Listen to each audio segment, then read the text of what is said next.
been looking forward to this. My favourite planet by far is Neptune.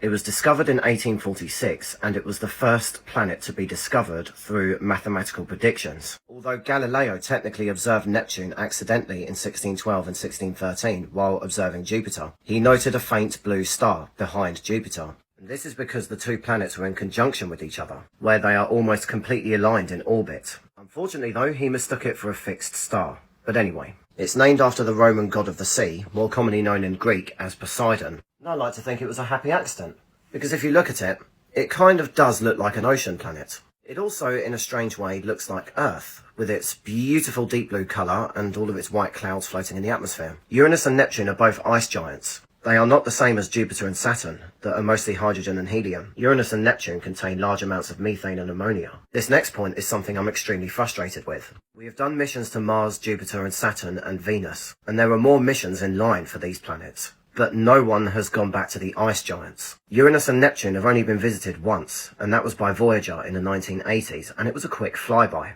We know plenty about Jupiter and Saturn, but we know next to nothing about these two. For example, what if I told you that Neptune actually has the strongest winds in the solar system, the highest we've ever recorded? In just the upper atmosphere alone, we've recorded winds travelling at 1,200 miles an hour. To put that into context, the speed of sound is 767 miles an hour. Supersonic winds in the furthest reaches of the solar system where the sun barely penetrates. In fact, a lot like Jupiter, this storm right here is about the same size as Earth. It's called the Great Dark Spot, and it was discovered when Voyager passed Neptune in 1989. And the Hubble Space Telescope has looked at Neptune many times since, and it's nowhere to be seen. It's either been covered up by more clouds, or it's entirely dissipated. Whereas on Jupiter you have storms that last 300 years and some of them even longer than that. In fact, scientists have long suspected that Uranus and Neptune, deep within them, it actually rains diamonds. Well, you've been speculating this for nearly 40 years. Don't you want to have an answer? Take a hint, guys. Send a mission. Investigate. This is Neptune's largest moon, Triton, and when Voyager visited it, they found out that it was geologically active. It has a thin atmosphere of nitrogen,